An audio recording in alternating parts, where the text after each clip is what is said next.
When it came to Bob's habits around collecting, well, he had a lot to say about why and how one should collect.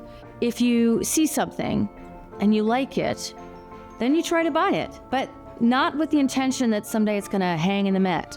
And as I fell in love with him, I realized I was entering a great family story, an American story, ultimately a love story, and the story is still being told.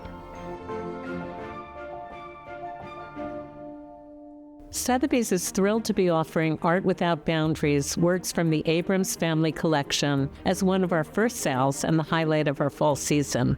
This vibrant collection was assembled over the course of 7 decades by the father and son duo of Harry N. Abrams and Robert E. Abrams, who were renowned art book publishers and co-founded Abbeville Press in 1977.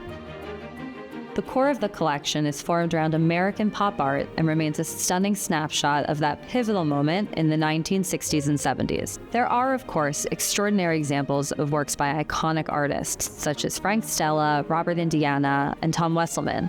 But the depth of the collection is really reflected in historically underrepresented talents, including artworks by Bob Thompson, Nicholas Krushnick, Marisol, Krissa, and Fernando Botero. The Abrams family championed the works of these artists, published them, and developed lifelong friendships with them, really the perfect trinity. The story of the collection really begins in the heart of Harry as a young man, an immigrant, who had to leave school in 7th grade to help pay the bills by going to work in the family shoe business. And he had a love of drawing, but ultimately he didn't feel he was talented enough to become an artist, so I'm told. And fortunately for all of us, that put him on the path to publishing about it instead.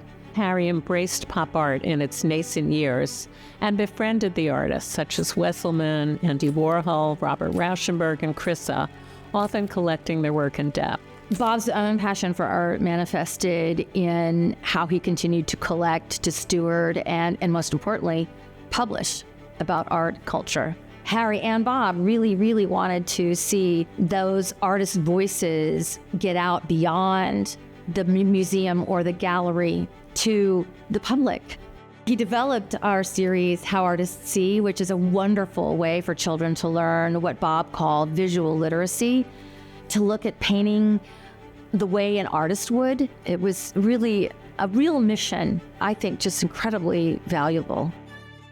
Walking into the art barn, your first view is of this absolutely stunning and really monumental marble work, Isamu Noguchi's Study for Energy Void.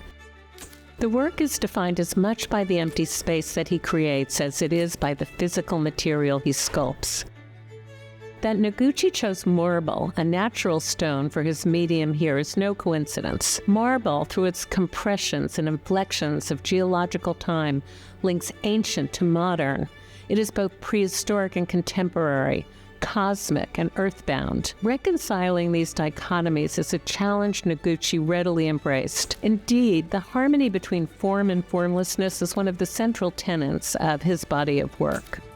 One of the things that I love most about this collection is that so many examples are really the best of their kind. This is the best Yakova Gom to ever come to auction. This is the best and most exciting Krissa neon that the market has ever seen. The neon materiality, that media, in the hands of Krissa becomes such a curious, sometimes mysterious, even though it's so straightforward and graphic, you think, but there was this incredible respect and dialogue and correspondence that happened between Krissa and Harry.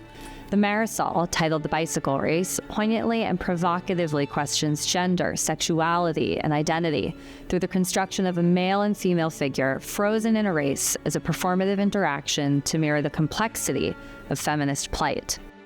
They were trailblazing. They were collecting a bit against the grain, but in a way very much following what moved them. The Indiana 1961 text painting is fantastic, and again will be the best example of this artist's non-love paintings to come to auction. The Cristo, a 1963 to 1990 wrapped package, is something that we haven't seen in years on the market. And the deep friendships that Bob had with these artists, with Chrissa, with Cristo, Robert Indiana, they exchanged letters. The Abrams family welcomed these artists into their homes. There's a real love, passion, and that is so translated through each artwork being the best of its kind and the best by each artist. I think a great collector pays attention to the conversation that's happening on the walls. And that really is what it was about for Bob, and certainly for me. And that's where this idea that there are no boundaries to art, to experiencing art. It speaks for itself,